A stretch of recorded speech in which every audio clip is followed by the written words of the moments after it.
Oh, that's cool.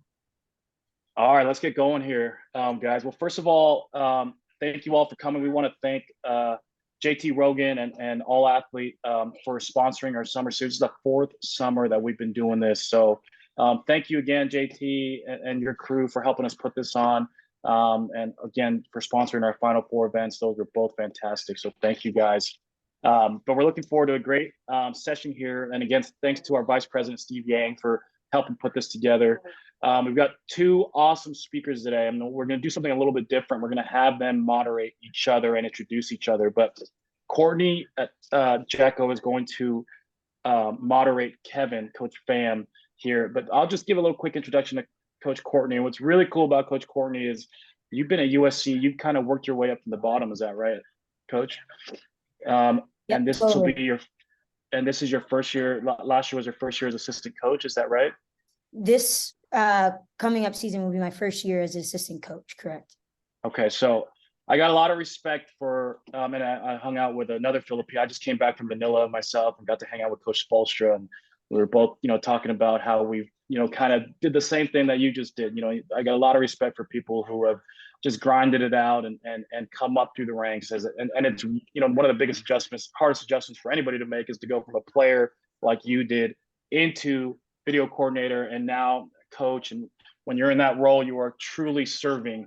And it's always a hard adjustment because as a player, you don't realize how much everybody does everything for you, feeds you, gets you organized, gives you your schedule. And now you're on the other side of that. But first of all, congratulations for the promotion to assistant coach. This is an exciting time for you. Give it everything you got. So we're going to introduce Courtney here. So Coach Courtney, go ahead and take over for this session. But thank you all for coming and have a great one here. Thanks, Mike. All right. Hello, everybody. My name is Courtney Jacko. I am entering my first season as assistant coach for USC for the women's basketball program. I'll give you kind of my background later. I know I'm supposed to kind of moderate Coach Fam's speech, but just wanted to introduce myself. I'll definitely leave any kind of social media, my Twitter, Instagram, definitely follow me. I'm a lifelong learner. I really, really believe that you can never stop learning. And so anytime that I'm able to come on to these kinds of things and share information and listen and learn and grow, I think as a young coach is really, really important to me. So just appreciate the opportunity to be here. And happy to be here. Well, thanks, Courtney. Again, appreciate Mike and Steve for putting this together. Season number 4. I just can't look back at how long ago it was when Mike called me from when he was at Campbell, and we had great conversations about coaching. And now here we are, in, 2023, and we're in our season 4 of this. So heck of a job. But a little bit about myself. Kevin Pham, I'm the head men's basketball coach at UC Merced. I've been there for 11 years now. Just finished my 11th year. Started 3 years with the women's team. Built that team from the ground up, and then moved over to the men's side. It's been the last 8 years with the men's team. And I'll tell you this right now, when I first started coaching in 2012 at UC Merced as a women's coach, I really thought I knew everything, and I kind of just took it for granted, and I got by because I had really good players. We were able to go out and find really good girls, and it kind of hide a lot of my flaws as a basketball coach, and I didn't realize that until I moved over to the men's side. And once I got the opportunity to move over to the men's side, the games got really fast, and I had to really get outside of myself and figure out how am I going to, run the ship and do this thing. And I had amazing people around me, great assistant coaches who sacrificed a lot, made a little bit of money, but still were there to help the kids. And we hold our kids accountable all the time. And I think as a staff, we have to hold ourselves accountable too as coaches. So, we want them to be better at their craft. And so I spent a lot of time just trying to figure out how to become a better basketball coach. And through my experience with the men's, I think I became a lot better X's and O coach. So that's just a little bit of my journey. But I've been at UC Merced for about 11 years now, going on 12. We're an NAIA program, and we're actually moving to the NCAA Division II next year. So we've got a lot of exciting things going on. We'll be joining the CCA conference, the same with Chico State, Humboldt State, and all those guys. And so we're pretty excited about all that stuff. But Mike wanted me to talk about some things that we did well last year. Last year we went 21-9, and probably arguably our best season we ever had. And We went 14-6 in conference. Had the most single season wins, and defensively we've always been pretty darn good. The last 5 years we ranked #1 in our league in points allowed per game, and we ranked 4th in the nation this year, the NAI, out of 232 schools. So I think overall, schematically on the defensive end, we've been done pretty well. But today it's totally different. Today I'm gonna talk about some offensive concepts that we use to get our best player the ball. We have, if I can share my screen here a second, actually prepare a little presentation. I know Mike's gonna get all my ideas, and we have a game on the schedule, and this is going to be terrifying for us. All right, let me see here. Let me see if I can get this thing going. Can everybody see that? Yeah. All right. I gotta move this down a little bit. All right. I guess I gotta just do it this way, huh? All right. So last year we went 21-9, and we had two. Actually, let me do this because I want to make sure I see this. There you go. Wait, is that right? No, it's not right. Let me see here. Excuse me for 1 second. I actually used to do IT stuff, but that's so long ago, and I think I got to do it the old school way from the beginning. All right, I think that's perfectly fine. Can we all see that? Yeah. Yeah, perfect. Okay. So last year, I thought we had a really great year, and a lot of it has to do with these two guys. They're 5th-year seniors. We call it the X Factor guys. We had a kid who averaged 16.5 points a game. He was our leading scorer in our conference. He's a 6-foot guard, and the thing unique about him was he was constantly denied and double teamed in a lot of situations. And so we, as a coach, as a staff, had to figure out how to get him the ball. And we also had a dominant post player in our league. He's about 6'9". He just signed with a team in Spain, and is leaving in September. So we're super happy for him. But he was a big that we need to figure out how to get him the ball. And when we did get him the ball, he was constantly double teamed. And either defense would stink on him, and it would open up stuff for us on the perimeter. So from a schematic standpoint, how do we get these guys the ball in a position where they can be effective and also help our team out? And that's what was our challenge last year. But a little bit about our culture, I think, is very important, because getting these guys to play at a high level and buy into what we want to do, even though they were our best players, was very important to us. And I think there's 3 things that were very important. It was trust between myself, our staff, our guys, and especially those 2 guys, because they were our best players. And we have a thing that we did in practice last year where in order to shoot a 3-pointer, you have to make 25 threes without missing 2 in a row. And obviously our 6-foot guard, our best 3-point shooter, he scored 1,400 points in his career with us. He clearly earned his right to shoot the 3-point shot, and he's became of all-time leading 3-point shooter in our program and also in our conference as well. So I think it's definitely earned, not given. Also, accountability is important. I remember we had a game going to Santa Barbara against Westmont on the road, and the day before we left, we were all in the vans, and we had our 2 5th-year seniors, which is these 2 guys. They were a few minutes late to the van because they went to go buy lunch, and they had to stand in line for a long time. But we wanted to make a point that regardless if you are best player or not, you have to live by our standards, and our standards never be late and be on time. So what we did is we got everybody off the vans, and we went to the gym. Everybody thought the whole entire team was going to run, but so they took their shirt off, and they were getting really upset. But then we had asked everybody to take out all the chairs out, and we lined them up like it was an actual game. But we put these 2 guys on the end line, and we ran them for 45 minutes straight. And we really stopped when Mason Westlake, our guard, broke down, because he's usually our toughest kid, and when it comes to running lines, he could get through that thing no problem. So when he broke, we knew it's time to stop. And so we drove down to Santa Barbara that night, and our guys got really close together because of that moment. And they started to hate these guys for what happened, but they began to love these guys for their perseverance, not giving up, and that kind of thing. And it kind of brought us closer. And as a result, the next day, somehow we beat Westmont on the roads for the first time ever in program history, being by 1 at the buzzer. Mason had 33 points. Keynes had a double-double. Those 2 guys are, are X factors. And then at the end of the day, it's all about relationship to us, right? We have a pretty unique bond. I think when people know that you care about them, they'll give everything they got for you. So, that's the type of relationship we want with all our guys. Matter of fact, I'm going to a wedding on Sunday in San Diego. It'd be my 7th wedding of a former player that I was invited to. So pretty excited about that. It's gonna be a long drive, but we'll see how that goes. All right, so today I am going to talk about our base offense and give you a little Cliff Note version of it. Everything that we do is ball screen centric. We like to get the ball in the paint, whether it's by drive or into the post. And I'm going to talk about situations that when that occurs.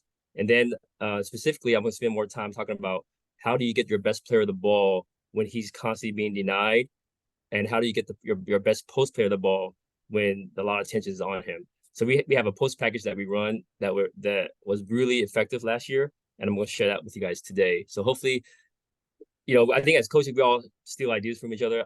Trust me, I do that all the time, and I'm a junkie when it comes to trying to figure out the best situation for our guys and trying to put them in the best spot. So hopefully you can take something out of this and add it to your coaching arsenal. Let's see here. Let me move. Can everybody see this? Yeah. Yeah. You can see it? We only see the title screen only. Can you go? Yeah. Are we good now, Steve? Yeah. Are you able to full screen it? I think this is full screen, right? It is. Yeah, let me try one thing quick. Let me stop that. I'm gonna share it one more time. How was that? Same? It's good. That's good. That's good? All right. So our offense we call fist mode. I mean, it's pretty much ball screen motion. And we basically have 4 different types of ball screens that we set within our motion offense. And the first concept, and these are all concepts, these are not plays at all. This is all concept that we teach our guys how to play out of. We call single side ball screen. So in a single side ball screen, and I'm gonna fly through this pretty quick because we're not really talking about our base offense here. We just talk about how do we get our guys the ball. But this is our fist offense. Anytime we get into a situation like this where we have a side pick and roll, and our setup is pretty simple, right? You got a side pick and roll. You got you play with double forwards here, and you got the opposite forward. I mean, this is not perfect, but ideally he would have his back to the baseline, and then we would exchange with our guards here, and we'll have one at the lane line and one in the corner, in line with the block here. So so this is called a side pick. This is a single side ball screen for us, right? When there's an empty corner, and out of this we make decisions based on how they guard the ball screen, whether they switch, hard hedge, double. I mean, we've seen it all. But I just want to show you the setup of what it means. Okay, let's see here. All right, here we are again against USF, right? This is anytime we get into the situation, we call this single side, right? So out of single side, we have some concepts we play out of that, and now go into that a little bit. But in this situation, our guys reject the ball screen and he gets to a shot. I'm just giving you the setup here. All right, and then the second concept we use is called parasite ball screen. Anytime we get into a situation where the corner is occupied, and we get into a side pick and roll where there's a guy in that corner on the ball side, and we get into a pick and roll. And I mean, for our guys, it's an automatic roll to the rim, and then this allows us to figure out, okay, who's guarding the tagger here, right? As soon as we come off the ball screen, we got to figure out who's guarding the tagger. If he helps, we throw it behind, and it's pretty simple here, and we get our shooter open for a 3. But again, this is called parasite, right? Anytime we're in a ball screen situation, our first thought process is to score, and we have, I mean, obviously with this, there's ways where we set how we teach our guys how to set a screen properly, and then we teach our guys how to make reads out of that. But I'm not trying to go into that in detail. We're just talking about setup here. Again, another parasite situation, right? We got a guy in the ball side corner. We get a pick and roll here, opposite posts to the block, alignment below the block, and we have our opposite wing getting ready to space up or to the corner for a shot. But out of this, we play. And again, this is another technique that we use. It's a weak side seal to get our guy to the rim. But again, we're not talking about that right now. I'm just giving you the setup here. The third concept we use in our fist motion, we call step up ball screen. So anytime the ball screen is being set towards the baseline, right, our guys have the option to either roll, and if he rolls, the opposite big will lift. If he pops, if he's a a forward that can shoot, we'll pop him out. We get 2 guys on the ball, just try to create an advantage there, and we throw it behind for a shot. But in this case, we have a roller. Again, the concept is a step up ball screen, right? Anytime we get a ball screen that is set going towards the baseline, we call it step up. Right, here's a step up ball screen going towards the baseline. Right, our guys pop out, and then he can shoot the 3, he can move it, and then we play out of that. Okay, and these are just all conceptual things that we do within a possession here. Our last concept that we use is middle ball screens. And how do we play out of middle ball screens? Anytime we get a middle ball screen, we go into what we call a roll replace action. I'm sure you guys probably heard that before. But out of this situation, we get a lot of opportunities to throw the ball inside or move it or shoot the ball. And then we can kind of continue to play out of that. Okay. We haven't really gotten into details of what we actually look for in those situations. And I just want to give you the 4 concepts that we use in our fist motion. Okay, so this is a middle ball screen here. Right. Get into a roll replace action. So anytime we get a middle ball screen, we call it an alley. Right. An alley means we're gonna get into a middle ball screen roll replace look. Okay, and then we kind of play out of that.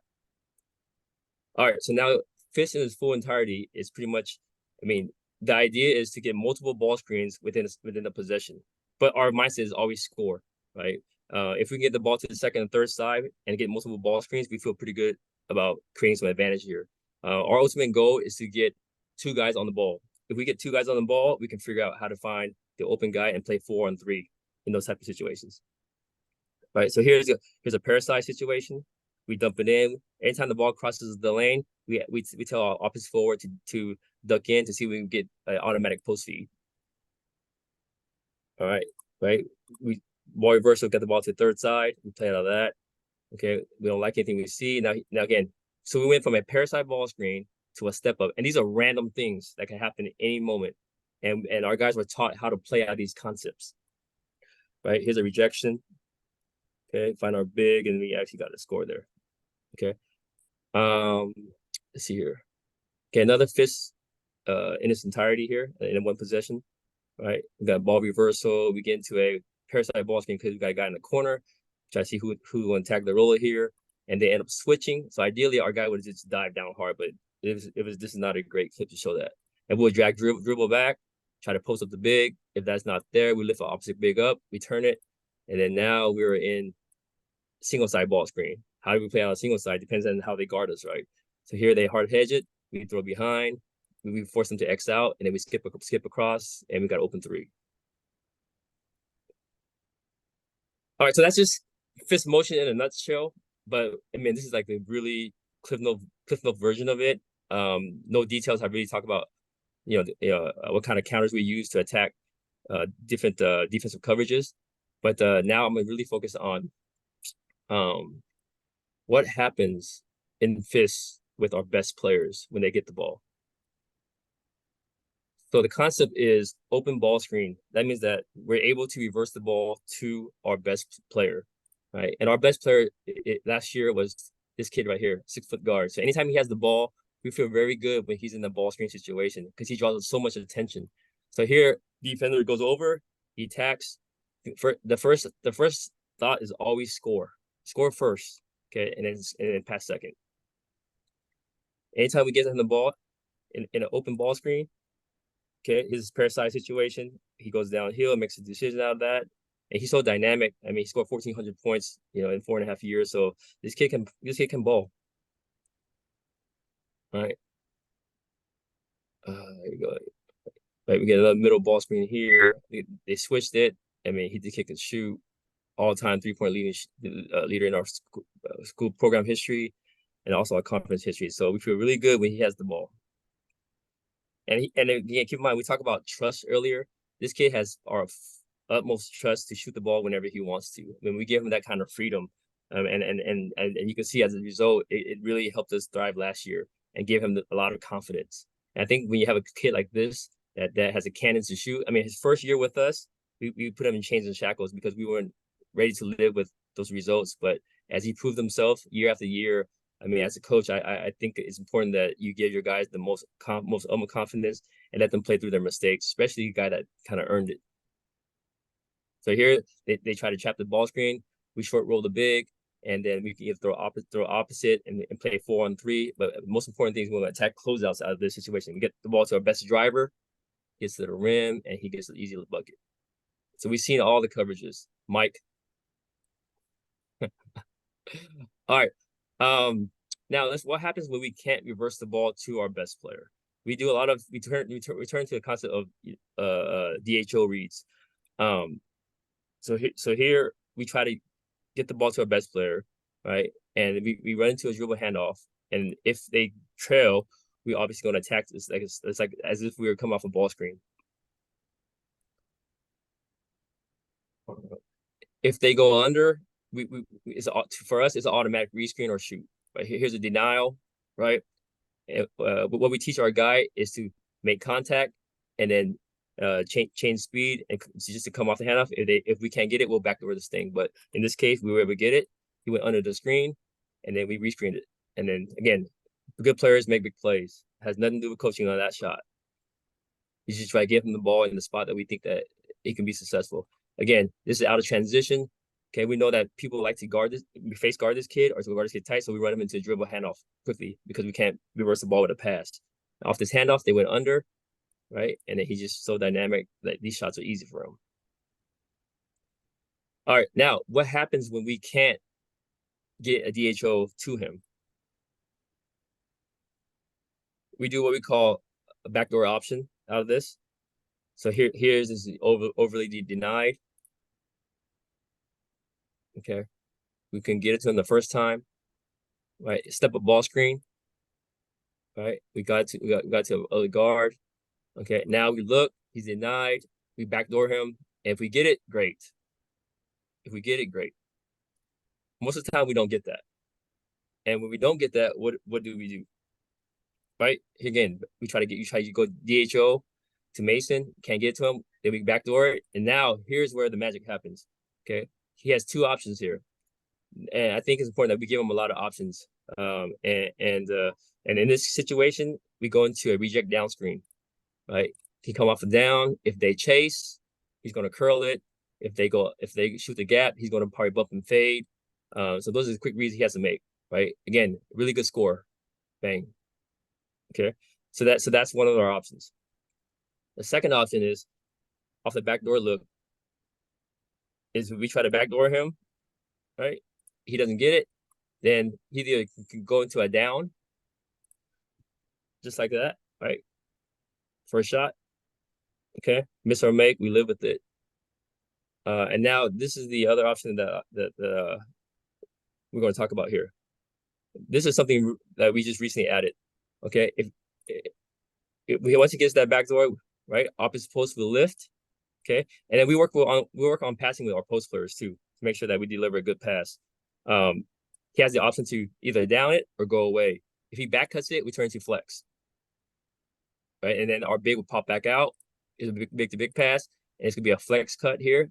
Once in a while we'll get this flex cut, but most of the time we get this off the down. Right. And again, it's those shots that he works on. So those are kind of our options. When he's denied, and finding ways to get him the ball and using these type of looks. And when we're in fist, a lot of times we get into parasite situations.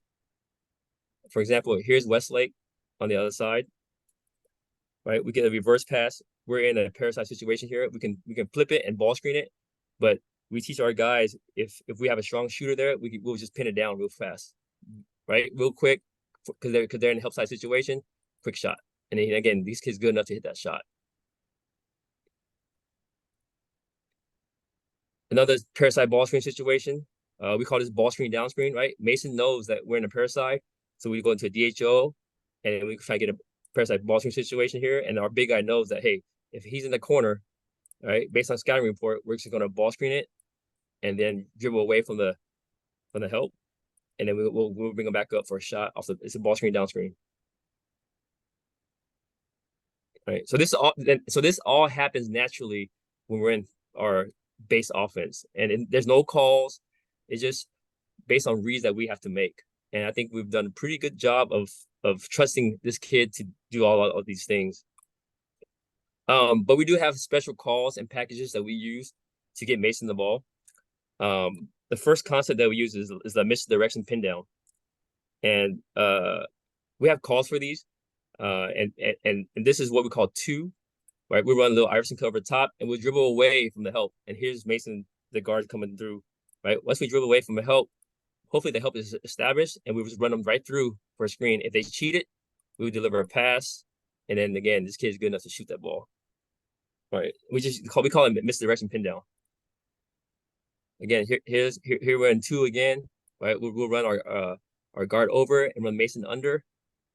And then we'll get our 5-man set this down screen here. And usually they're in the help spot when the balls move away. I mean, that's what everybody teaches, right? And then we'll get them shooting the gap, just like that.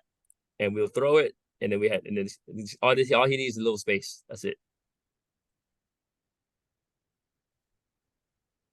And then we started to use blocker mover a little bit here because a lot of teams deny this kid the ball. So one of the concepts is to get him just moving into pin screens and flare screens. And usually we get lucky. And in this situation, we run them off a pin. And then they cheat the gap. We just bump and fade it for a shot. All right. And then again, we live with the results. I mean, the kid makes a lot of threes for us. We also use stagger screens too to get them open. This is a misdirection stagger. That means that we'll go to a double ball screen here, and then we'll dribble away to get this kid to move into a help spot. If he moves to a help spot, we feel like we have an advantage because all Mason got to do is run up. And if he cheats it, we'll fade it. And we'll double it here. He tried to chase, and we get Mason off a clean look here. And that's good enough for him. We also run, and usually we play against teams that really get tight to our guy, and we started this concept of a back screen into a stagger. So we'll hit the big here, and we'll dribble away, and then we use our guard here to set the back screen on Mason to create some sort of separation, right?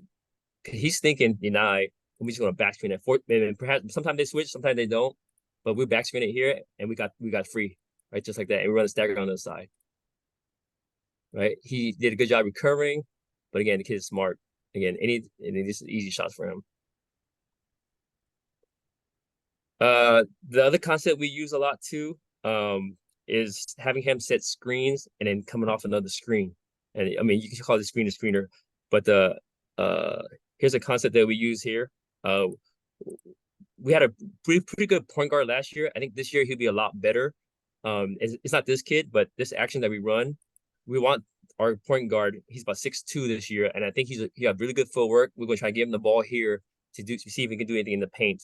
But if we can't do that, we usually run Mason here to have him set a stagger curl, and then we'll come back for a shot here. All right, little misdirection there. Okay, and these are calls that we have for our guys. Same thing. We get a little scissor cut into a post up for a point guard. We'll come over, we'll have him set the screen to force help, right? And then sometimes we either can curl it into for a dive to the rim, or we can just turn it and then re-stagger it for a shot. And all he needs is a little space. That's it. Here's a corner set that we ran. Again, the concept is have your best shooter set a screen to receive one, right? Here's a little dummy screen here. Created a little a bunch up, and then he'll come right out. Right, they shoot the gap. Again, this kid's good enough to shoot the three. Here's one I like. We run him into a little curl dummy action here, and then we'll have him set a screen, a little flex cut. Bang. We look for the big right there for a quick layup. If he doesn't get it, we'll have Mason come off the pin, off a down. Right. And these are just all concepts that we use, but we have play calls for these. Here's a wrinkle that we use too, that after a lot of teams scouts us, we have Mason set a screen. Usually he sets a screen, he receives a screen, but we'll have him set a back screen here and then come into a pin, right? Force that help, and you just see a little separation is all he needs.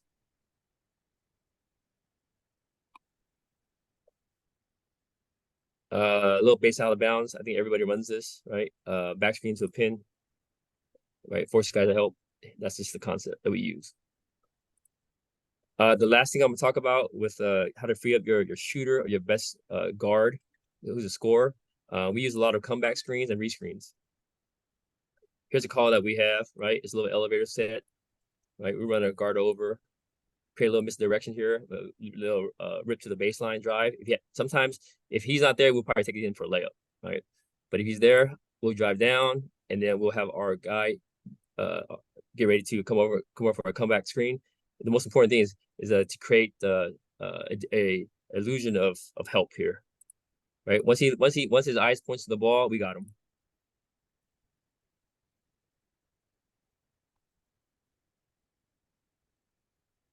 Same concept here, right? This is a rescreen situation, right? We'll have him come off a little flare screen here. If he cheats it, we just bump and fade. But if he trails, we'll go rescreen it right here, right there. Boom. Right. He made some of these, but I'm just grabbing a bunch of clips what I can in a short period of time. But yeah, but that's the concept. Any questions? Oh, I have another one here. I didn't think I had this one. I just gonna move on. Any questions on how to free up your best shooter? I mean, that's all stuff that we use. I mean, it seems a lot, but again, he's a kid that's constantly being denied in every game that we played. Every time he comes off a ball screen, he gets doubled. So we've seen it all, and we try to figure out the best way. Because when the ball's in his hand, we feel very confident that we're going to have a chance to score. All right, I'm going to go ahead and talk about getting the ball to a dominant post player here. Let me see, just 1 second. Did I do something wrong? Oh yeah, I think I did. I think we have a question here, Coach, in the chat. Sure. Daniel, if you want to unmute yourself so you can ask the question. Yeah, thanks, guys. I was just curious because if he was your offense initiator, how many shots were you freeing him up for with all these looks? Like, how many looks did he need for you guys to be successful? I mean, to be honest, most of the stuff that we ran last year was all ball screens, and so a lot of clips that you see here are more of actions that we run on top of what we run underneath. So our underneath offense is our fist motion. Anything that we run on top of that is pretty much these actions. So sometimes he doesn't even get a shot off of these actions, but we were able to get the ball in his hands and allow him to create off the ball screen situation that we talked about earlier in fist. So I mean, he puts up 16.5 points a game last year, and he's probably put up a lot of shots in all these games. Does that answer your question? Yeah, that was great. Thank you. Mm-hmm.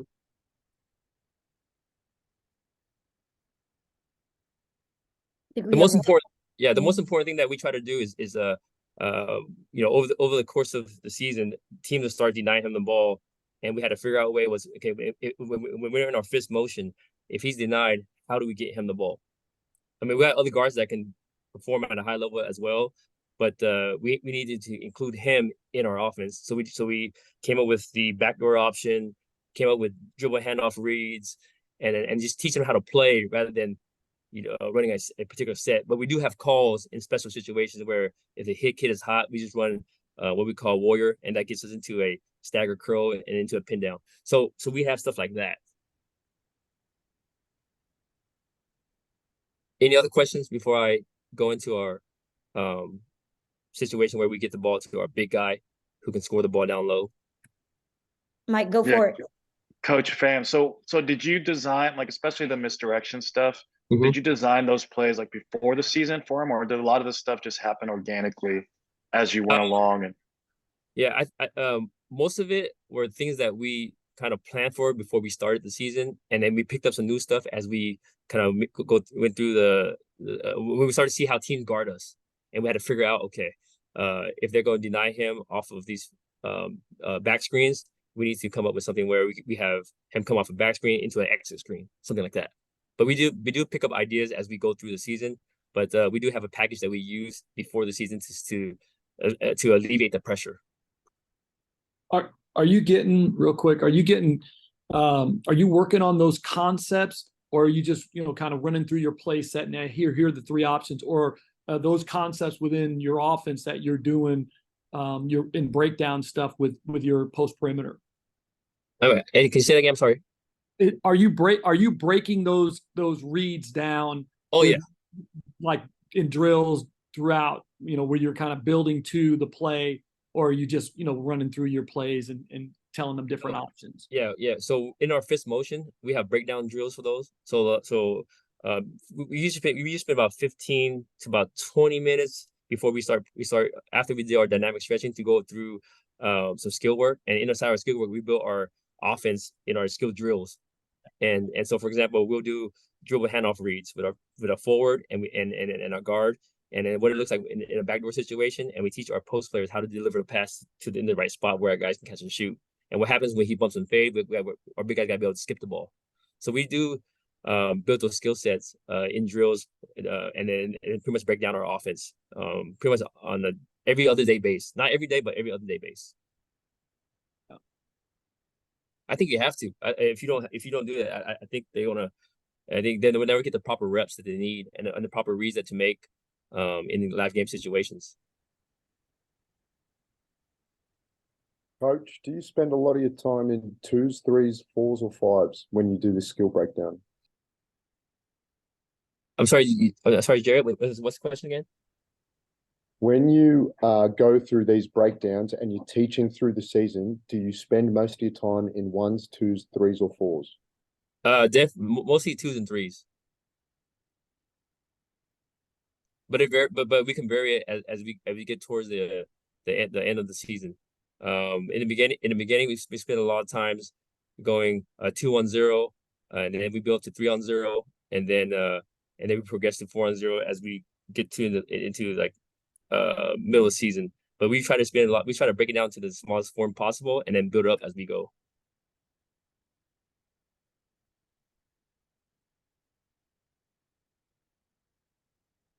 Great questions. All right. Well, I'm gonna move on and talk about how we get our best post player of the ball when a lot of attention is on him as well. If I can share the screen here. Am I still sharing the screen or not yet? No. Do I still have the screen shared? I can't do it. Not yet. Not yet. All right. Let's see how I do it. Wait, why am I not seeing this? Oh, there you go. Sorry about that, guys. Okay, perfect. Can everybody see this? Yeah, okay, perfect. So we know we have a dynamic guard and a lot of tension is on him. So what we try to do is get him and then a lot of pick and roll with our best post player. And because we believe that if we can get some sort of separation, we can either get a post up or a good roll and get him the ball. So we try to pick and roll with our best guard here if we can. So here's a situation where we do a middle ball screen, right? And then we snaked it. We got two guys on Mason because again he draws a lot of attention. Mason did a nice little bounce pass, and we get a little dunk in. So we try to get that set up a lot. All right. Here's the same situation, right? We got him off a pin screen, and we turn into a ball screen right away. Create again a lot of tensions on him, and we get a little window there, deliver a pass, and then again he was able to finish the shot in traffic. This is actually one of my favorite set that we ran. We ran this the very first play of the game against Westmont because we knew how they guard ball screens, and we knew that attention is going to be a lot on our guard. So we ran a double ball screen here into a double stagger. We got Mason the ball, right? No shot there. We turned into a ball screen right away because we know that the hard heads ball screens. But the key to this is running our guard all the way through. That was the key, right? Because what happened here is we changed the help. We changed the tagger, right? So now he's responsible for the tag, but because they hard heads ball screen. If he doesn't react fast enough, we get this. So we ran that the very first play of the game, and it actually worked to a T. We actually spend a lot of times working on lobs in our fist offense. So we teach our guys how to lob the ball, because we know that a lot of teams that we play is going to front our big guy. So here's a situation where they switched it, and we have a small, big on a little, and we teach our guys. We worked on this a lot, working on this type of pass, how we gonna lob it. And when we lob the ball, we want to work on sending the ball up, not getting it down, and let him go get it. So this is actually a skill set that we break down in drills, working on lob passes. Even our big guys can lob the ball.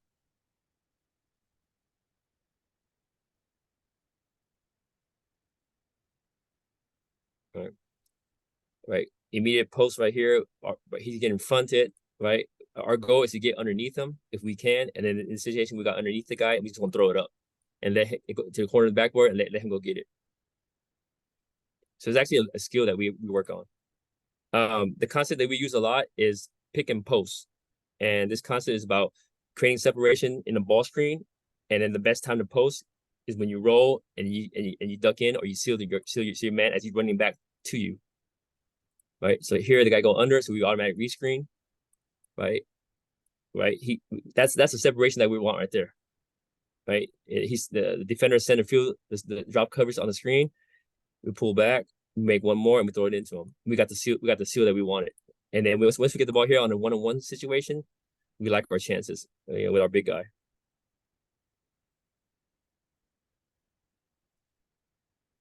Again, this pick and post, right? And these are all random ball screens at any point in time, right? We've got the little separation there. Okay, make one more. Great, they end up switching it. This is an easy lob inside no matter what. Right? Remember, all our passes are going up. Right? They didn't help, and it's an easy 2 points.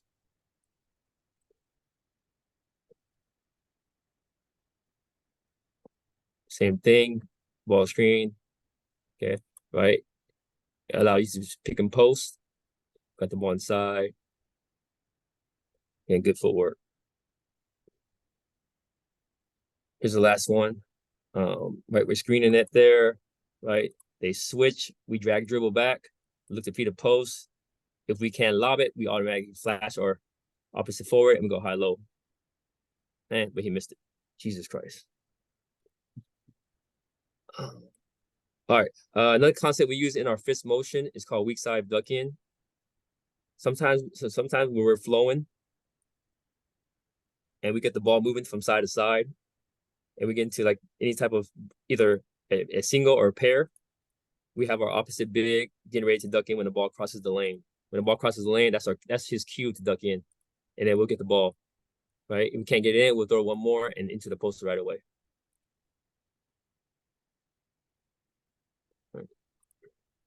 Right. We use a lot of high-low action here. These are actually calls that we use in our offense.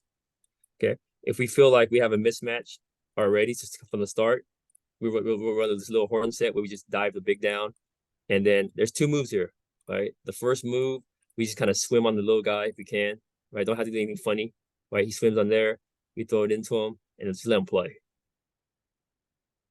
All right, the second move that we use here, we're just gonna make contact and we'll pivot right into him, right there. Right, get in. Right, boom, and again, we're giving you different looks here, right, off the horn set.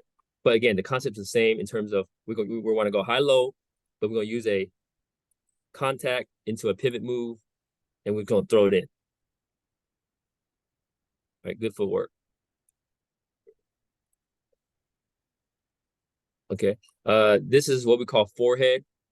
So last year, we spent a lot of time putting together some post packages, and a lot of it's just like some high-low looks, some screening the post to get open.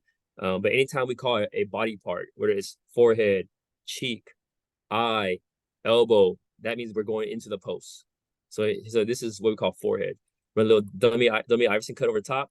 We'll get a little dummy screen here. The most important thing is that strong side cut, and then we keep our shooter high. This is our best player. That way they have no help on the backside.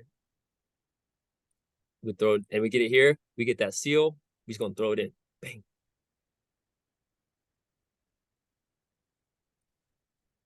Okay, again, we run forehead, right? Right, run our best shooter over because what they like to do is a lot is deny him the ball. Run him over, and then we'll run this Iverson cut. We'll ball side cut to the corner. We'll do a little dummy screen there, and we're going to flip our hips. We're going to throw it in. Right, let me go, and let me go 1-on-1. Now sometimes they double, and then we have a counter for that too. All right, again, run forehead one more time. Same thing. And then this gives us a lot of looks. Just throw it in. Again, this kid's good. Look at that footwork. One dribble spin. All right. And then we run what we call cross and post. We call this cheek. So they never the concept of using your best shooter to set the screen. And this is what we did here. If we can create any separation and get the ball inside, we're happy. Right. Again, but we give you the same look though, right? We give you the same Iverson look, the Iverson cut, and then boom, right there. Instead, you might think high-low, but we're coming across and set the little cross screen, and we get some separation there. Get the ball inside, and then we run that down for our shooter, but then go 1-on-1 in the post. Again, this is called cheek. Again, if we go with a body part, we're going inside to the big. Okay, again, now our best shooter set the screen, gets inside. Okay, go 1-on-1 in the post. We dive our opposite big. So whenever we get the ball in the post, we go what we call post spacing. So just another concept, right? Opposite forward is going to dive. We feel a strong side high, and then a weak side high and weak side low. And that's our spacing every single time the ball gets in the post, no matter what we run. Whether we're in fist, whether we're in an action to get the ball to the post, we go to our post spacing. And then again, this kid is pretty good. Here's the cheeks last one more time. Right, we run the Iverson cut. It looks like we're running forehead, but we actually set that cross screen. Right, so and here's the key as well. We always want our guy to start on the first hash mark because we want him to really run under, not across. Right, and we want the screen to set high and his bottom half, so that he goes over, and then we sneak underneath, and we can get the ball and rip it and go. Right, bottom half, which is very important. Okay, if he screen top half, then he's going to chase him through. We got on bottom half. Create the separation there. Now all he has to do is get in and go.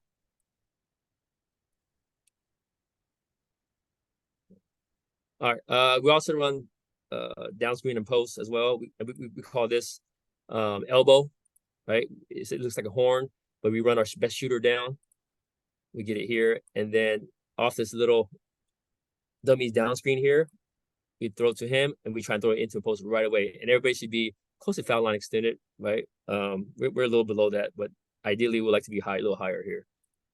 Okay, we're looking inside. If we can't throw it, we go into immediate ball screen, and he's going to turn. He's going to position himself for the weak side. We'll throw it behind, and we'll try to throw it in again. Right? See, we work on that a lot. Yep, this is called elbow. Anytime we call a body part, we go into the post. Boom. Okay, we run him off the little dummy down. Okay, and now we get a front, exactly what we wanted, and we can just throw it. Okay, remember, it's always ascending, right? Not going down. Then we'll go get it. We yell elbow one more time. Boom. If he gets caught behind, we're just gonna duck in, give it to him, and we just gonna play. We run some pin screens as well. We call this eye. Okay, remember another body part. So we run a little pin screen there, and we get the ball to our shooter, and we'll just go in the front of the post. Anyway, we practice this a lot. Okay, so these guys are throwing lobs past this way above the 3-point line because we practice it. Like we literally spend time working on lob passes, and these guys are getting yelled at in practice for not throwing the ball up and make them go get it. Okay, so we're very confident in our passes when we're being fronted. Again, we're in eye, right? A little simple pin down. Okay, the key to this is we run our opposite forward up and take away the help, and then we keep our guards high, right? And there's no help. If we can't get it in because they're in front, then we'll go into immediate ball screen and we'll throw behind, and then we'll try to throw it into the post again. All right, and then play. Right, Once the ball gets in, we go into a post spacing. We dive opposite big. We get strong side high, weak side low. And then let them play.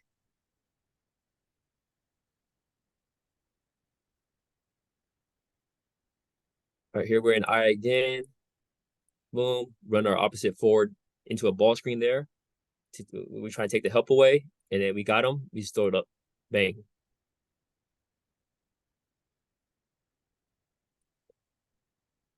Earlier we talked about blocker mover. We also run with some blocker mover just to get the ball into the post if we can't free up our shooter. All right. So here's a flare, dummy flare. That's a dummy pin, and we throw the ball into the post.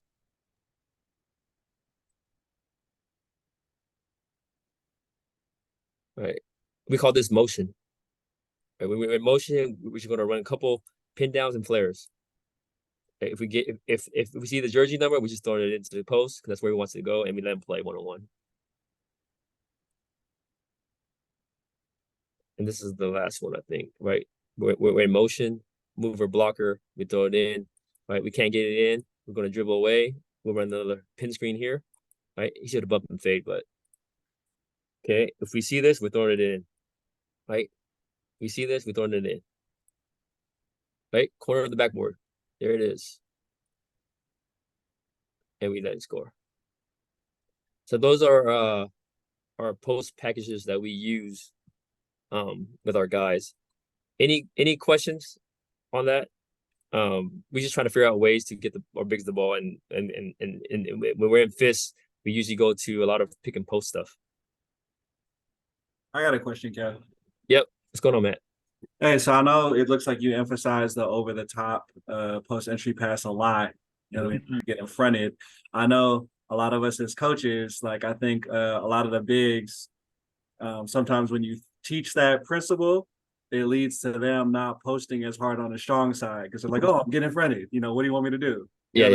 How do you kind of balance teaching the pass over the top, you know, while still emphasizing that you need to post, you know, physically on the strong side and try to get a touch the old-fashioned way, you know, as well?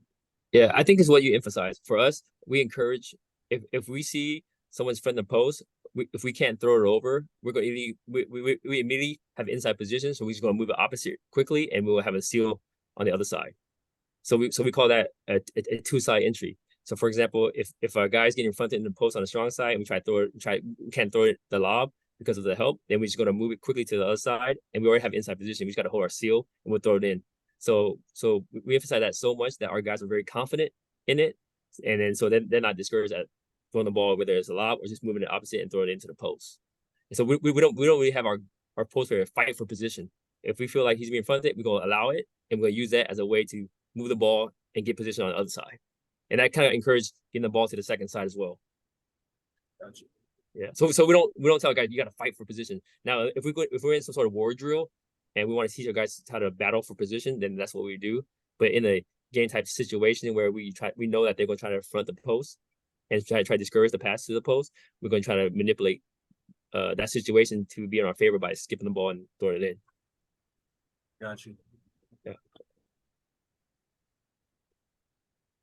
Coach, I'm curious to know what the process is like for you to get everybody to buy in and getting the best shot, down Possible. every single. Yep, exactly. Yeah. And I think obviously, like over time, your best players reveal themselves, leading scores, all that kind of stuff. What happens with the other people? How do you get them to buy into that? For sure. I mean, when you had a kid like the kid we have, the shooter, right? I mean, he takes a lot of shots and a lot of ill-advised shots. And sometimes you have to get your entire team to buy into that situation, right? So what we do a lot is we chart the way his shot selection, and I bring him in and I show him and say, hey, my job as your coach is to help educate you, right? And I need you to understand these type of situations, especially in situations where we're up 5, we don't need a 3-pointer with a minute and 2 left, something like that. And so I think as he continues to grow as a player, he kind of understands that, and I think because of all the amount of, the kid put in a lot of time, so people see it. People know that you work hard or not, and so I think naturally, over time, our team kind of fully bought into his work ethic. Because even though he takes a lot of shots, but he's our hardest worker when it comes to putting times outside of the normal practice time. But a lot of it is just conversational, kind of holding them accountable. When we watch film, we do a lot of that in terms of individual setting and also group setting. And we point out what's a good shot, what's a bad shot. And we try to help them understand that. We don't need a contested three when we can get open threes, you know?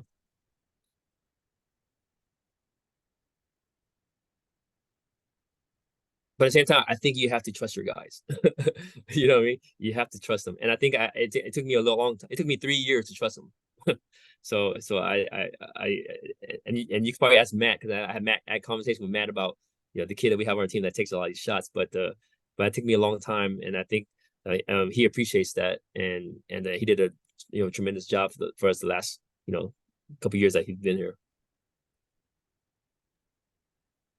Thanks for that. Yeah, I thought it was awesome. I mean, I thought in some of the clips too, like there were a lot of his teammates that might have passed up shots too to get him where he needs to go to. So just to see the buy-in from his teammates as well was pretty cool as well. It kind of speaks to your coaching and your discipline.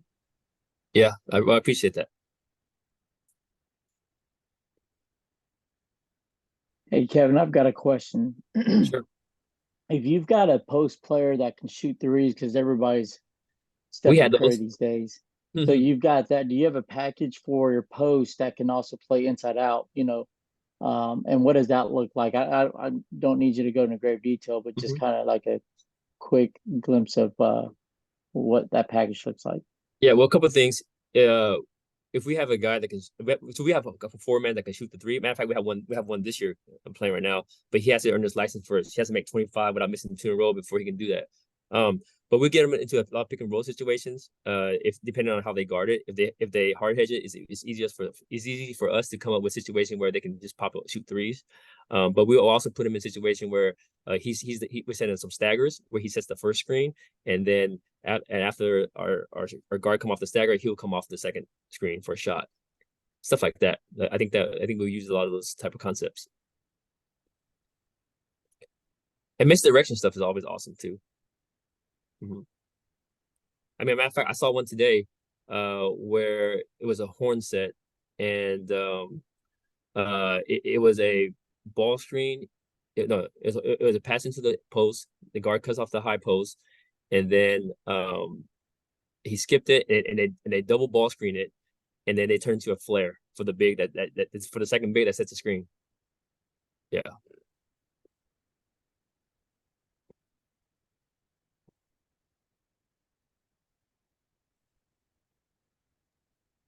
We have any more questions? Yep. If there are no questions, guys, I appreciate you guys tuning in, and hopefully I was able to give you something that can help. If not, appreciate you guys listening, and I'm now with the honor to introduce our next speaker. And she is very, very talented. She's in her first year as assistant coach for the women's basketball team at USC. Prior to that, she was their player development coach the past 2 years, and also served as their video coordinator. As a player, she ranked #1 in USC women's basketball history in 3-point field goal percentage. She was all Pac-12 honorable mention multiple times, and after she finished playing in college, she had a chance to play professionally in Greece. I'm very excited to learn more about Courtney's journey into coaching. With that said, Courtney, it's all yours. Thank you, Coach, and thanks everybody for having me. And just things like this are awesome. Just opportunities for us to get together, share our knowledge, expand our network, and get to meet new people is something I'm really excited about, and that's kind of why I jumped for the opportunity. But I don't really have PowerPoint presentation, anything like that, but just thought I'd take the time to tell you about my background, my journey a little bit.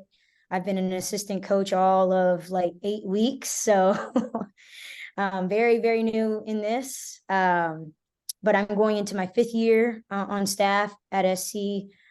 Previously was player development for 2 years, and the 2 years before that, I was video coordinator under a different staff. And so I'll kind of tell you a little bit about my background, my journey, my coaching experience, and kind of what got me here to this point, and open it up for any questions you guys have for me. So just a little bit of background. I'm a quarter Japanese. My grandmother came to the United States when she was about 23, 24, so relatively young, from Japan.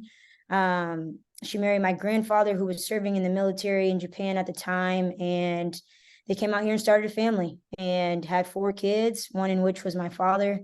And so that's kind of my backbone of everything. Family is super, super, super important to me, and probably a huge reason why I decided to stay home and attend USC for college, just because I wanted the opportunity to play in front of them and have them around at all my games and different things like that. That was really important for me.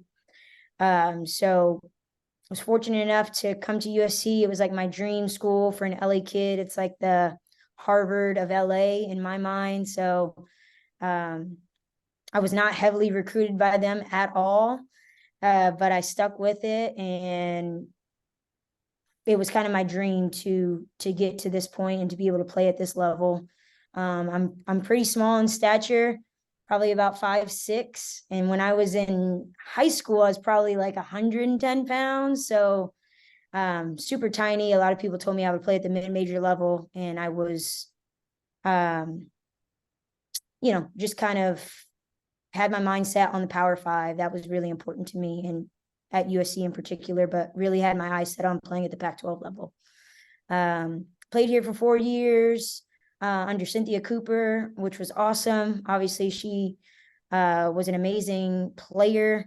We had some crazy times, but some really good times as well. I think she taught me a lot just as a basketball player, helped me expand my game. I was pretty much known as a catch and shoot 3-point shooter, but I think she tried to expand that just a little bit, and add some of her total scoring kind of to my game. So I appreciated that, and her leadership and guidance. I then played 1 year overseas in Greece, which was awesome for me. I knew I wasn't going to have a long career as a pro, but I wanted to try it. It was a dream of mine, so I kind of went for it. The first opportunity I got, I didn't even care how much I got paid. I just went, and it was awesome. It was probably as good as of an experience as I could have gotten, and played in Athens. There were 9 out of the 12 teams were right there in the city of Athens, which was awesome. There was like 3 to 4 Americans per team, and we all kind of just built a little family, a little bit, a home away from home, going out to eat, going to the movies, different things like that, to just kind of keep our culture together. And so that was really good, but I knew I wanted to get into coaching. I was definitely one of those players that was like, you're going to be a coach, I can already tell, kind of boxed into that thing. So I reached out to a lot of schools in Southern California just by emailing director of ops, saying if they had any summer camps, I would love to work and just see what happens. And so I had a whole schedule mapped out for the summer. And my first stop was Stanford girls basketball camp. And if you don't know about it, it's a huge thing over there, and rightfully so. Obviously, Coach Vanderveer and the staff have done a great job of what they built over there, but it's a huge deal. It's a week-long thing. So many participants, and I learned a lot. And I did a pretty good job, I guess, and they offered me an internship with their team, and I felt like I needed to jump for it. So I knew if I wanted to get into coaching, that was something that would be a really good first experience for me. Just somewhere that has had a lot of success, stability, all of the above. I don't think I could have asked for a better first experience as a young coach.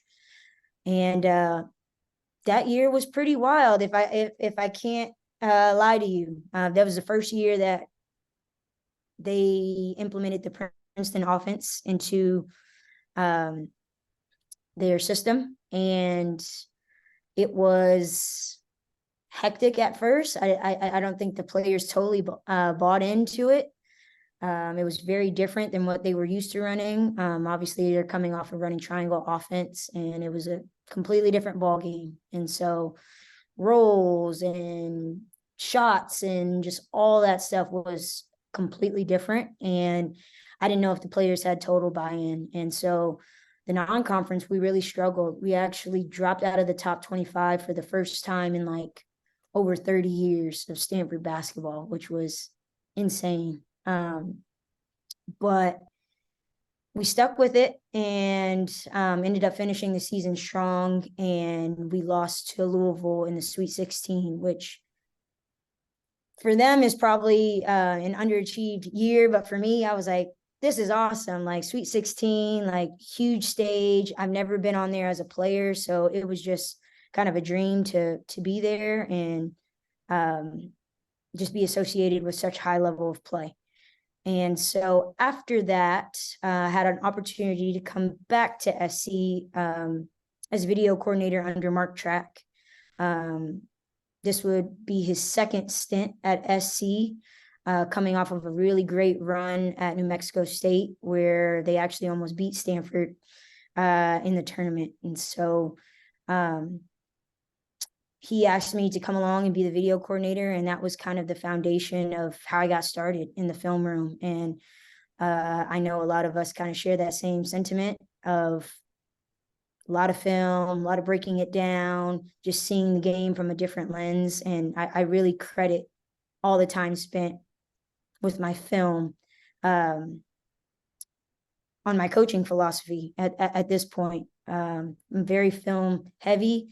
I know even with Coach Lindsay here now, we watch a ton of film, individual film, team film, before practice, after practice, before games, after games. A lot of our self, and then we're pretty detailed heavy when it comes to scouts as well. So I owe a lot of my success as a young coach to just the time spent breaking down film and seeing it in that lens. Also during that time was when COVID hit.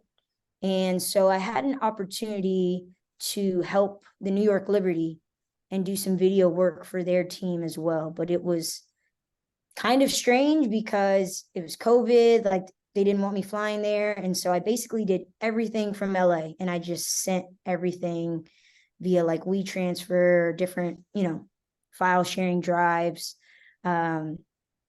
And so I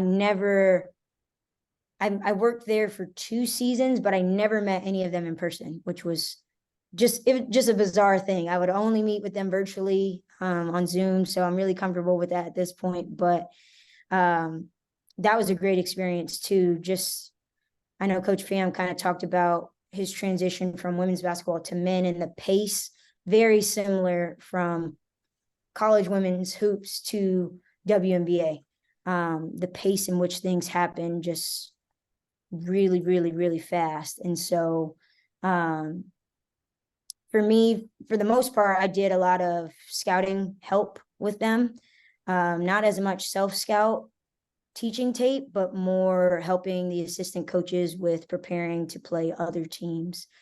And the turnaround time was really, really quick because, as we know, in the WNBA, they don't have as big of a window. But my first year, they were in the bubble, which was in Florida. That was crazy. And then the second year, we were still coming off of COVID. So not fully, I guess, back to the regular WNBA schedule, but I still wasn't able to go to New York. It would have been too much for me to just be over there, come back to SC. So I continued to do it for my second season virtually from LA. But learned a lot with that staff. And then Coach Lindsay came to USC, and I actually have had a relationship with her since she was the head coach at Cal. She recruited me pretty hard when she was the head coach there, and we just had a really good relationship since that point. And I would say a big part of how I got to where I am right now is because of my network and the people. Like, I really take my relationships and the people I surround myself with serious. And I think I invest in them just as much as they invest in me. And that makes them willing to help me when there's situations and opportunities that might be available. And so when I heard the news that Coach Lindsay was hired here as a head coach and leaving the Cavs, I was one of her first calls, and she was creating a new position, which was the director of player development position. And as we all know, the NCAA has all these crazy rules about who can do what, how many coaches on the floor, all that stuff. So the first year, I wasn't really on the floor as your typical player development, but I helped kind of bridge the gap between the players and all of their development off the court. So whether it's nutrition, mental health, academics, alumni relations, different things on campus. I was kind of the liaison for that and helping out in recruiting, because that's probably the biggest beast at this level. But the second year, she had a baby in October, and so she missed quite some time. This was last year.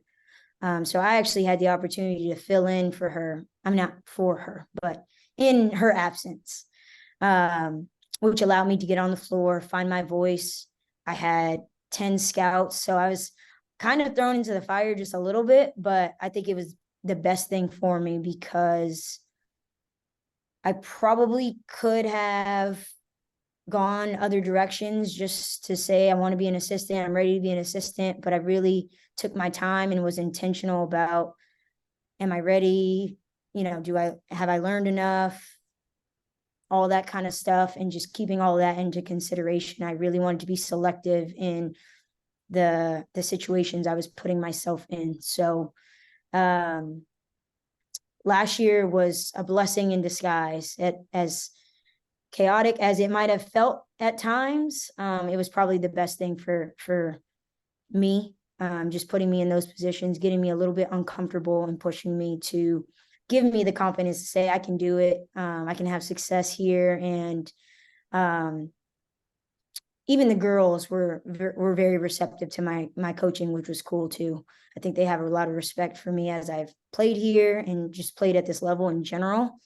But I wasn't sure how that was going to go either. So last year we did really well. We finished in the top 4 of the Pac-12. We tied for 4th, and we went to the NCAA tournament for the first time in over a decade with an at-large bid. So huge year for us, and just where we're at right now, we have a ton of momentum. Our athletic department has a ton of momentum, football, men's basketball, all that stuff. And so it's just an exciting time for USC athletics in general. And I'm just happy to kind of be a part of that. But as far as my kind of coaching philosophy, I think a huge foundation of it is player development. I love skill development, breakdown stuff. My position group is the point guards or smaller guards, we call them ball guards. Anybody that can bring the ball up, start the break, things like that. But really have a passion for growing in that area.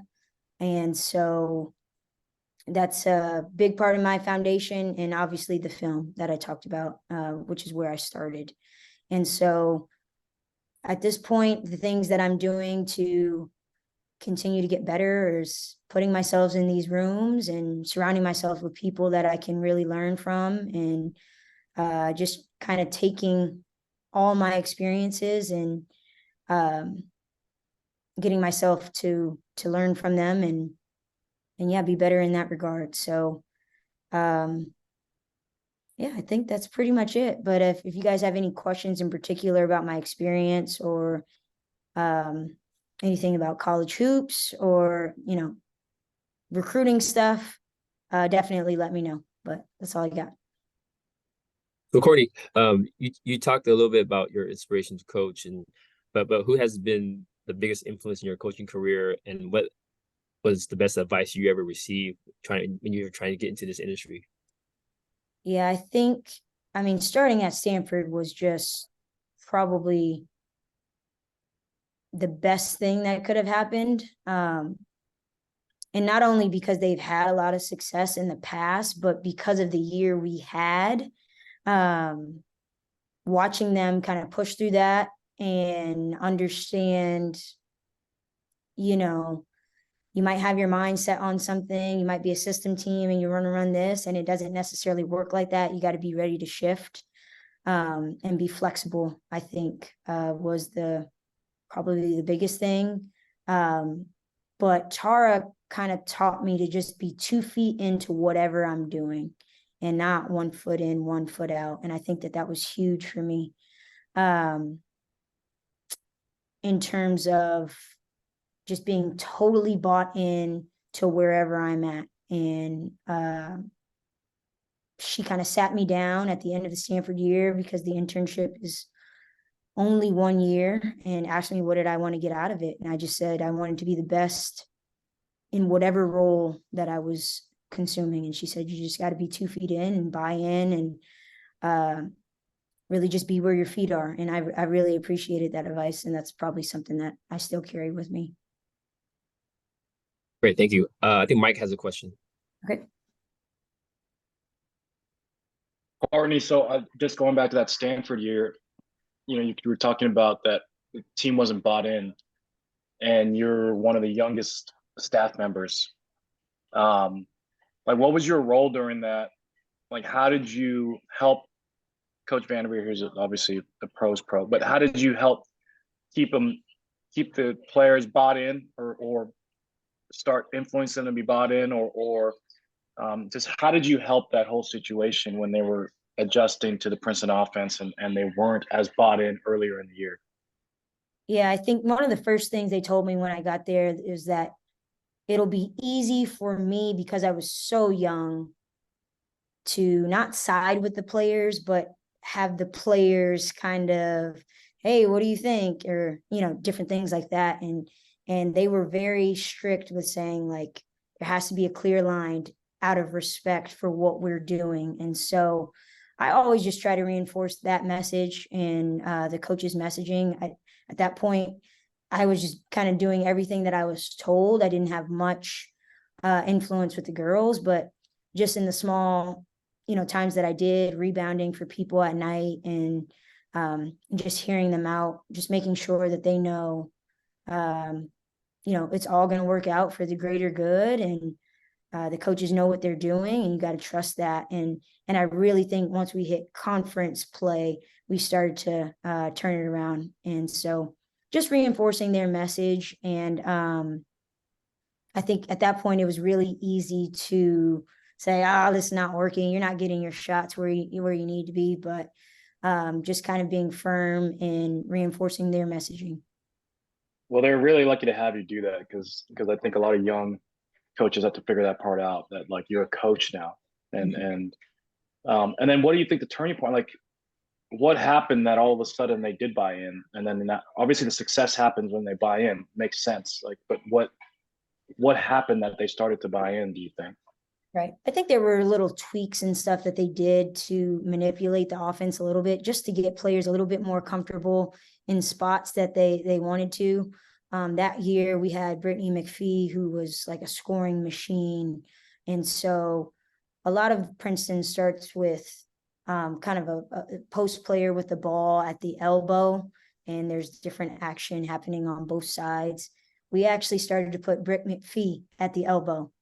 And what happened is we would surround her kind of with shooters, so people were kind of glued to them, and so she had some room to operate there in the pinch post. And once she started getting going, now people are collapsing. Now she's kicking out and hitting open threes. And so there were some like technical things that they did change just to try and get some people in better spots. But I really think it was just confidence and leadership. They had some really great seniors that year. Britt McPhee was one of them, and buy-in from her wasn't bad, but I know she had to get everybody else on board, and that was kind of the key there. So there was some great leadership from the players as well, the older players.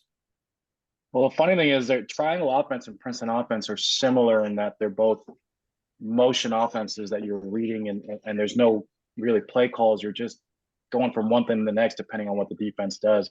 Like I've been in the Princeton offense for as an assistant, maybe like 6 out of the 7 out of 10 years I was coaching. And then my old boss used to say, Kyle Smith, he's like, if you just don't call it the Princeton offense, so it just gets such a stigma. You for the players, like you name it, you say I'm running the Princeton offense, they get so it's like we would like make up names like the spread attack or whatever, just because once you say, even Mike Brown, he got fired however many games in all those years ago when he was coaching the Lakers, because he's like, oh, I'm running the Princeton offense with Dwight Howard and whatnot, and he got fired. And it was like they were actually really efficient that year, like if you offensively, but it was just calling it the Princeton offense. Definitely in the NBA, you definitely can't say that in the NBA. I mean, you can barely say nobody's run the triangle since, but it's so interesting. It has such this stigma, the Princeton offense, and it's a great offense. It's you see Princeton ideas for the Golden State Warriors, and you see Princeton ideas all the time. Obviously, now a lot of people play out of the elbow or the pinch post or whatever. No, that's cool. Really cool.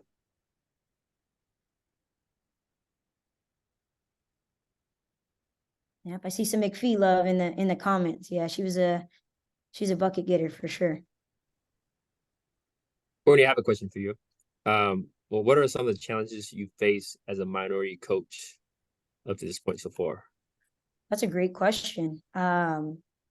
And if I'm being completely honest, I don't think I've faced any challenges just yet, and hopefully I won't. But in general, I guess I can speak to my experience as a player more than as a coach from this point, but I would say in women's basketball, you can see like a collective effort of interest from kind of both parties. And I don't think that has always been a thing. And so I thought it was really interesting, especially these past like few years. The women's Final Four, for instance, has grown a lot in viewership, and so I just think it's cool for me to see the respect level of the sport increase, the interest, the viewership, the engagement in that way. At least from that perspective, but I don't know that I can really speak from just any struggles that I've had as a minority coach. I've kind of been fortunate enough, to be honest, to be on the back end of a lot of opportunity. I do feel like I've been fortunate to be in spaces that weren't always for me. And now we're just moving into a little bit more of an inclusive place, and I'm kind of reaping the benefits of that. So I'm fortunate for that. That's awesome. Steve has a question. Hey, Courtney. Thank you so much for doing this. I appreciate you. Mike, I want to say adorable child there, cute kid. But I want to say, you've been everywhere. We mentioned about Stanford, Princeton offense, and it's crazy because I remember that, and they had a good year, and then started talking to people and like, oh, we should put in the Princeton offense, whatnot.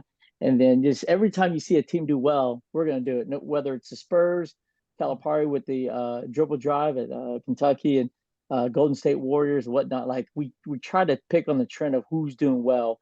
And I could see even Jokic playing that position in the Princeton offense with how good he is in the NBA. But it's funny you said that, Mike, about Mike Brown and that too. I started thinking about that, and no, I just wanted to say, with your experience, and I think not a lot of us, I mean, we kind of go through the same journey as you, whether it's going to starting in the film room and whatnot. And you've been around some very, very successful coaches, and whether it's NBA experience or high Power 5 level. What are one or two things, like a couple nuggets that you've learned working with these type of coaches from Coop and now Lindsay, that was in the NBA too, and what she brought from the NBA to the NCAA world? And then also those who know basketball with Tara Vanderveer at Stanford. I mean, what are a nugget or two that you've learned that you picked up on that maybe you can share with us, that these successful legendary coaches use, that maybe you can we can use or you can incorporate for you one day. Yeah, totally. I think with Coach Lindsay, just from observation, her ability to kind of put being a human first, as we know, coaching is tough. Like, you're managing emotions and just managing a bunch of things.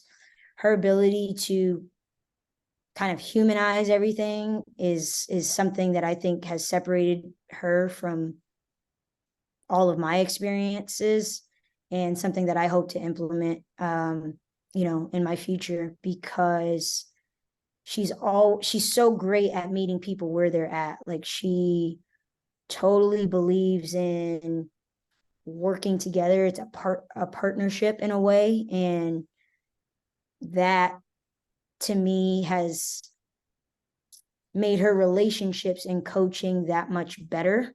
I know Coach Pham talked a little bit about that. He's been to 7 weddings since he's been coaching, and she's probably been to just as many as well, because she develops genuine relationships with her players. And I think that that's really important. And I feel like it makes a difference on the court. And, cultivating relationships and having good, genuine relationships is something that's really important to me anyway. And so I hope that I can carry that over into my future.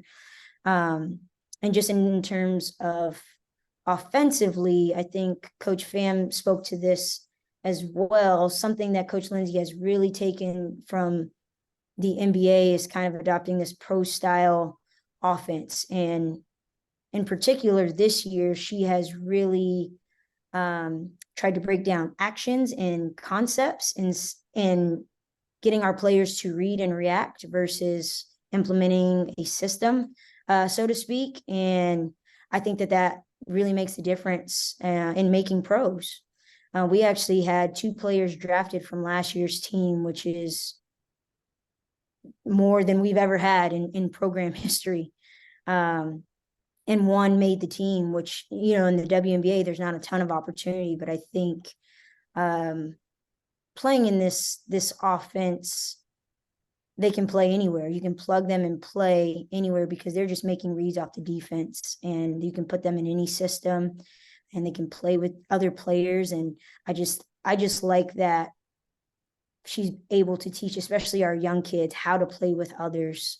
We have a really dynamic incoming freshman coming in, Juju Watkins. She's going to be a really good basketball player. And I think playing this style is only going to help her career and kind of max out what she wants to do after college. Courtney, there's another question for you. How do you break down game film? What's your strategy? What's your method? And what's your approach in between games, and how you cover those breakdowns? Sure. So all of us have position groups. And so I am responsible for the point guards or the small guards. So I always try and see the game from that lens.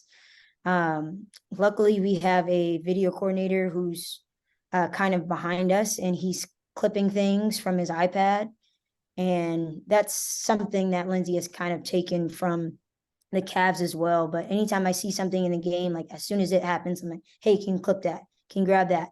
And so after the game, I already have a couple of things, and it's not anything long, right? Maybe 3 to 5 clips of different things that I saw, learning points, just points of reference in general, offensively at least, because our coach, Beth Burns, is kind of in charge of the defense and sees everything from that lens. But in game, I'm able to do that. And then post game, obviously, just looking through things that we did really well. I think it's really important to give encouragement too. And obviously, we're here to coach and teach players and get them better. But I think we also have a responsibility to uplift them and encourage them too. So showing them the good things, I think, is really important as well.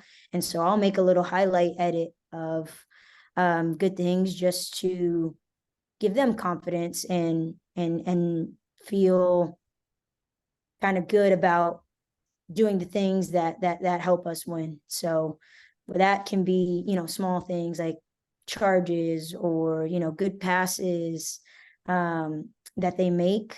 They might not have thought of it in the moment, but I think kind of reinforcing that makes them feel good. So I think that's really important as well. Another question for you, Courtney. A lot of professional teams are able to break down film during halftime of a game. Do you guys do that? If there's something that people are killing us on, we'll definitely show it. So I can't even remember the team that we played last year, but there was a baseline out of bounds that they were running, and it was pretty simple, but there was a lot of miscommunication, and so we had some slippage there. We clipped it. We were able to show them exactly where we were going wrong. We're not coming together on the screen. We're not foot to foot. They're slipping it. And we'll make that adjustment there. So yeah, we definitely do that. It's not consistent, but if there's something that's hurting us that we need to make an adjustment with, we'll definitely show it. Thank you.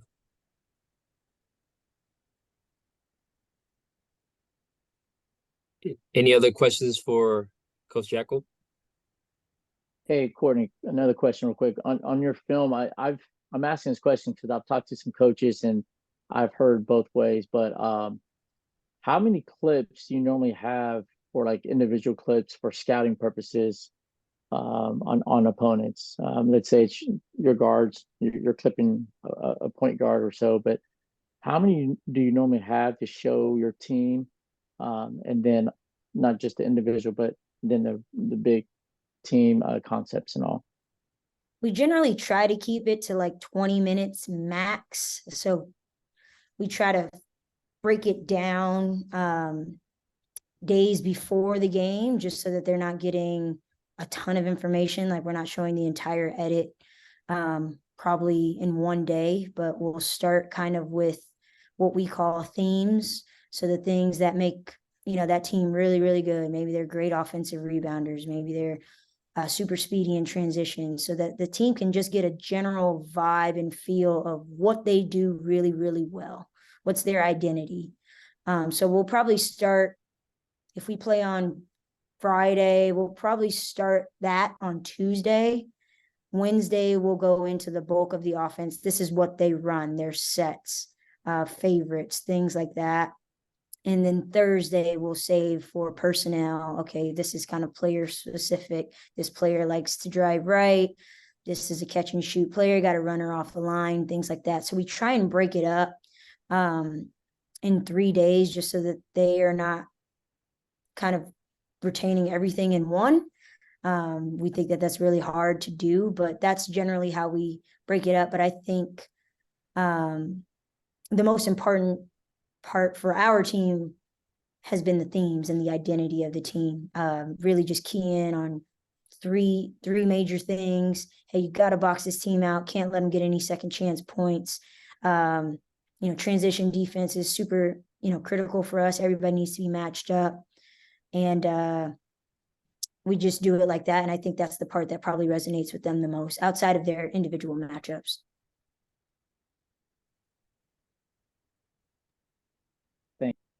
Mm-hmm. Courtney, how do you guys approach back-to-back games? Yeah, those are tough. Yeah, especially in the Pac-12. Like we play Friday, Sunday, and so that Saturday in between to prep for Sunday is tough, especially depending on who the matchup is, and the style of play can be completely different. And so we've tried a couple of different ways, like, do we split, and on Tuesday, which is the day we kind of get after it because they usually have Monday off, do half of the Friday opponent, half of the Sunday opponent, at least so that they can get a feel for it and it's not coming in as a complete shock. Because on Saturday, we barely, do anything, especially when we're in the thick of season. It's mostly just walkthroughs and going over their sets and things like that. But I think we kind of try to take that Tuesday and try to take the themes from both and incorporate them in that practice, so that at least all of our kind of attention is on the Friday game. But when it gets to Saturday, these concepts aren't anything new for the most part. So that's kind of our approach to that. Hopefully once we move to the Big Ten, we get an extra day there, but we'll see what happens.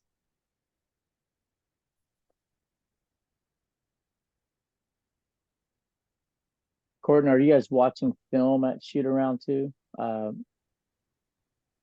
Yes, After- generally we before- and- save like special situations for shoot around, and it'll be like a 5 or 10 minute edit of just like, hey, they get people on this slob every single time, or this is their favorite baseline out of bounds, and kind of show that. So we pretty much show film every single day, other than their off day, and we try to break it up like that. I was at a school where we showed film like 20 minutes before tip off. And I didn't know if that's something I've been doing this for close to 20 years and I've never done that. And I just didn't know who else out there that find that effective. I'm not saying it wasn't effective, but I was just kind of curious because I did like that. It kind of just rewired their mind a little bit. But is that something you guys do like 20 minutes, 30 minutes before the game? Yeah, we don't, this staff does not, but when I was working under Mark Track, he did. So he was huge on like, hey, I'm just going to give you like a reminder film, 2 maybe clips for personnel, each player, just so that you can get a refresher. 2 clips of, the team's identity, what we want to stop, things that we want to focus on, and points of emphasis we want to take away. Wasn't anything long, but he would do that sometimes, and I would be able to run that for them. But we don't do it as much with this staff.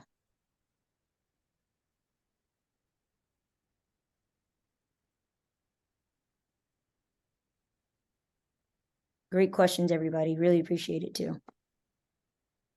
Got anything else?